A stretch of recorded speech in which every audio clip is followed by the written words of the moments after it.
Okay. The book of Judges, chapter 12, verse 1. Mark. Then the men of Ephraim were summoned, and they crossed Zaphon and said to Jephthah, "Why did you cross over to fight against the sons of Ammon without calling us to go with you? We will burn your house down on you." Like in Judges chapter 8, verse 1, the tribe of Ephraim being left out during the time of Gideon, being left out of the regional skirmish, reprimands a neighboring tribe for apparently not summoning them to the battle. Not only do they lose out on a potential land grab and riches gained from the dead soldiers, but honor as well.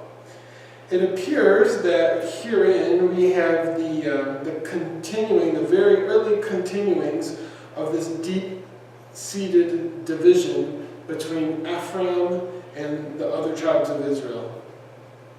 Now, if managed correctly, this rift right here of the Jordan Valley, this rift could economically and politically function more as a zipper to tie these regions together than a chasm.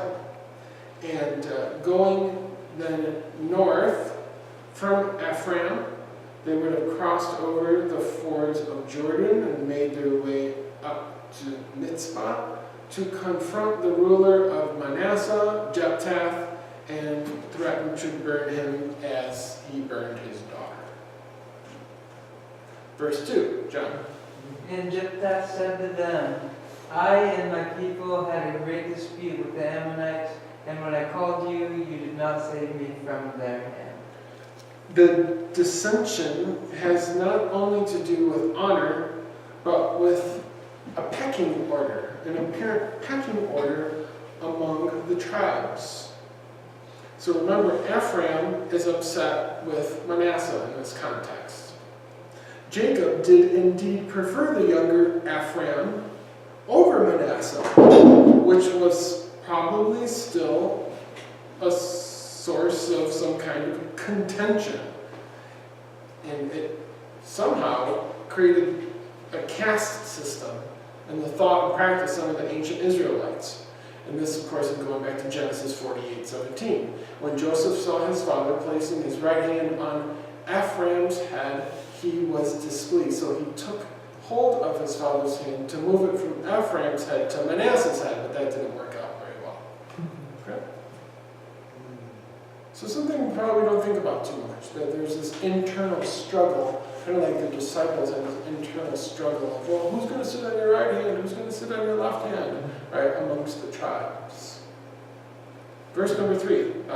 So when I saw that you would not deliver me, I took my life in my hands and crossed over against the people of Ammon. And the Lord delivered them into my hand. Why then have you come up to me this day to fight against me? Having sent messengers west from here to the tribe of his brother, and being denied the assistance of backup allied forces to fight a common enemy, i.e. the Ammonites, Jephthah took matter into his own hands to claim the land God had given to the half-tribe of Manasseh and to prevent any further Ammonite incursions into the region of Manasseh. Verse number 4. Ron. Then Jephthah gathered together all the men of Gilead and fought with Ephraim. And the men of Gilead smote Ephraim, because they said, "Ye Gileadites are fugitives of Ephraim among the Ephraimites and among the Manassites." In other words, civil war broke out in Transjordan after the elders of Ephraim accused the elders and the inhabitants of Gilead as being outside of national Israel, especially outside the traditional borders of Israel. They're also insulting them by accusing them to be the bottom of the house of Joseph, and as I previously mentioned, kind of living on the other side of the tracks. Okay? Outside the traditional boundaries of Israel. Verse number 5. And the Gileadites captured the fords of the Jordan against the Ephraimites. And when any of the fugitives of Ephraim said, "Let me go over," the men of Gilead said to them, "Are you an Ephraimite?" When he said no. Okay, another terrible verse division. Nevertheless, after slaughtering many of their brethren and pushing Ephraim westward back to their own region, the men of the half-tribe of Manasseh closed the checkpoints, the crossings, as you can see it replicated here, of the Ephraimites, which they would have used upon their previously arranged policy of trade and grazing rights that existed before this fateful day. Does that make sense? There was probably existing economical, political, sheep-goat kind of tax made. So you can come on our side of the fence, we can come on your side of the fence, and this will benefit everyone economically.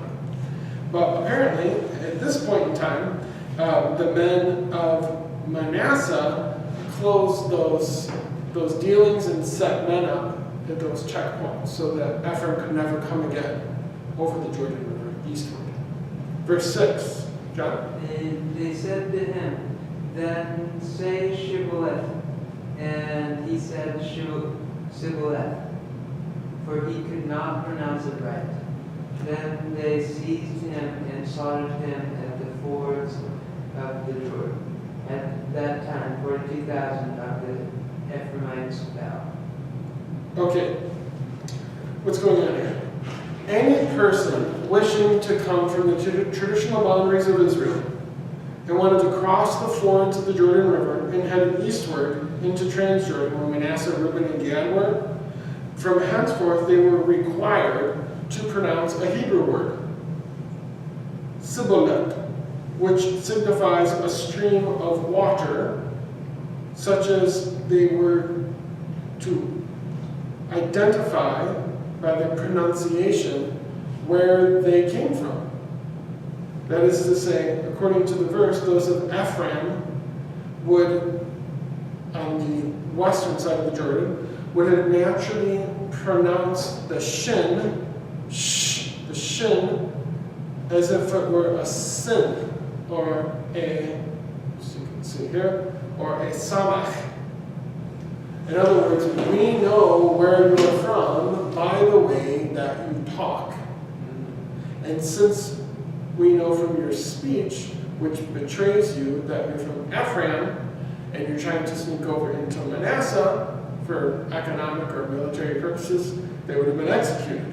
So later in the New Testament, we have an example where pronunciation amongst the tribes even differed from one region to the other. That's in Matthew 26:73. Of course, when Peter is called out by the girl in the palace of Pilate or of Herod and identifying him as being a Galilean, and she knew that by his speech.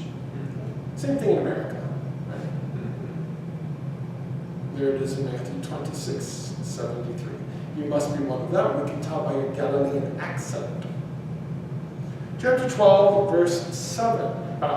And Jephthah judged Israel 6 years. Then Jephthah the Gileadite died and was buried in among the cities of Gilead.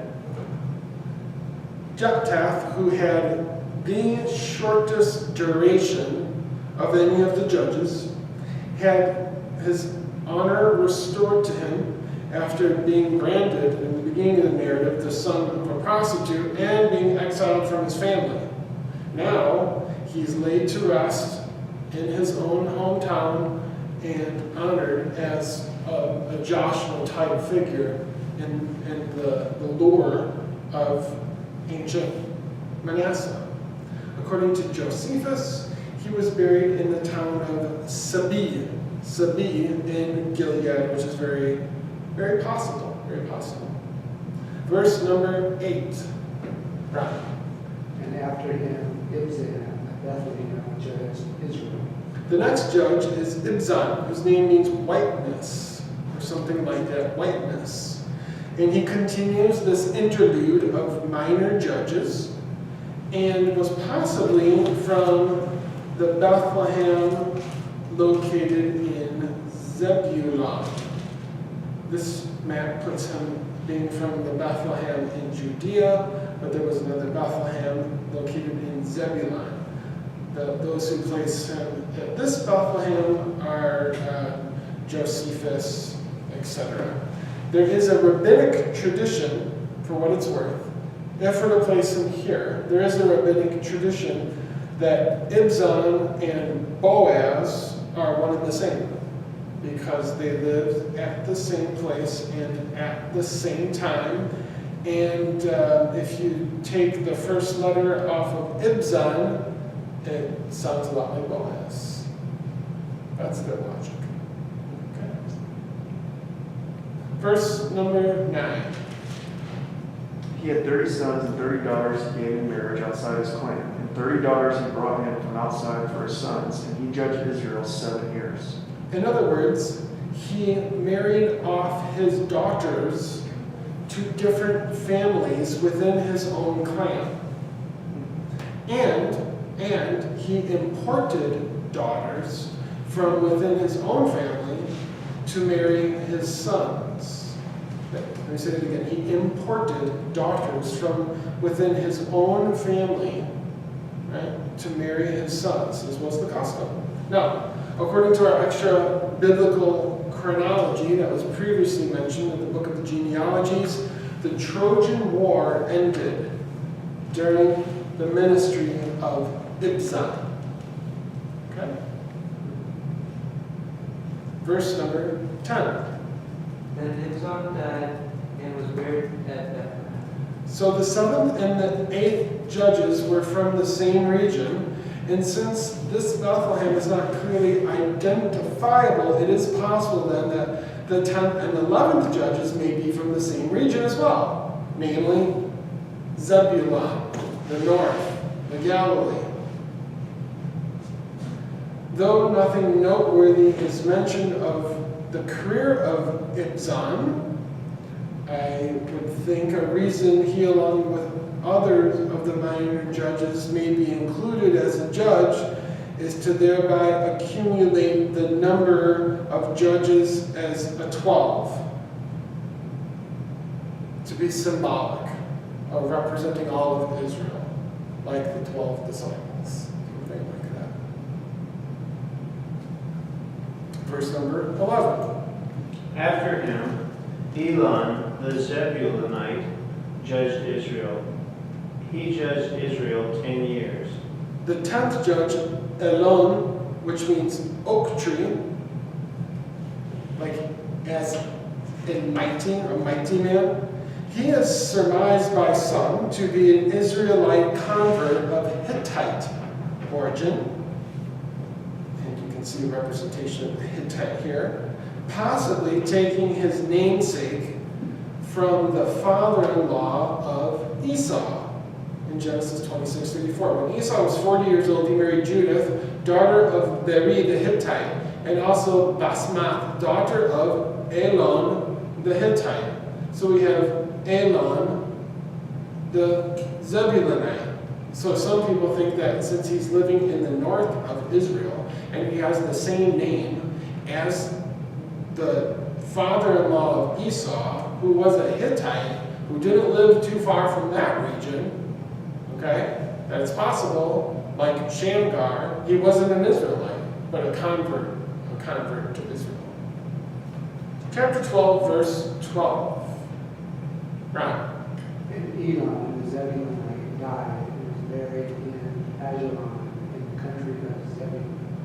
In order to correctly identify the burial place of Elon, the author distinguishes the northern, just like Bethlehem, the northern site of Elon from the southern site of Elon, which is located right about there, 15 miles west of Jerusalem. But the narrative of the 9th, 10th, and 11th, and 12th judge, at least the 11th judge, right, it seems to take place up in this region, right, in Zebulun and up in the north. Verse number 13. Mark? Nenalon the Zebulunite died and was buried at Ajalon in the land of Zebulun. So the 11th judge, Abdon, whose name means like a willingness to please, a willingness to serve others, servile, something like that. He is identified as a Pirathonite. That is to say, he ruled from a town called Prince in Ephraim, which some identify with a city called Pharata, which is near Shechem, somewhere in this region, right up there. Verse 14, John? He had 40 sons and 30 grandsons, who rode on 70 donkeys, and he judged Israel 8 years. Okay. My translation is he had 40 sons and 30 nephews. And nephews is a misleading translation, as grandson would definitely be more accurate. Remember, in Hebrew there is no word for grandfather, there is no word for grandson. And we pick that up, don't we, in Daniel chapter 5, when Belteshazzar calls Nebuchadnezzar his father.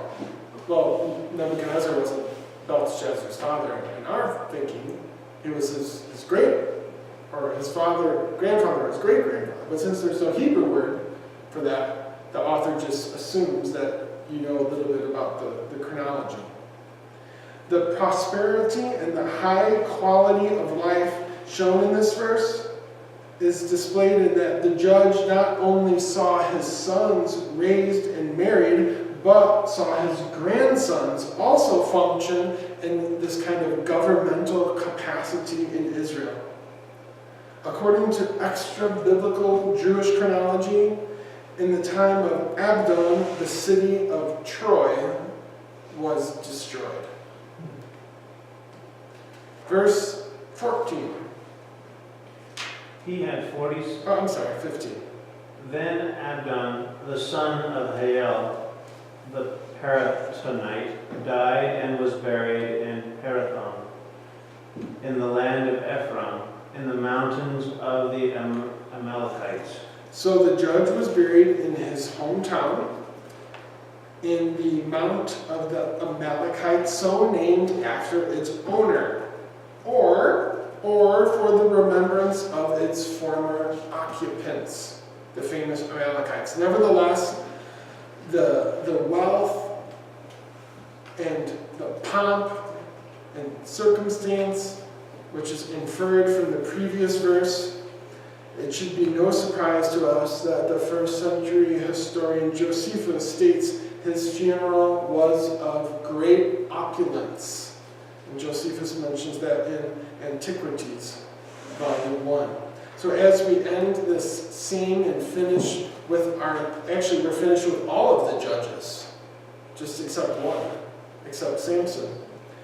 We end at a time when Israel seems to have a high quality of life.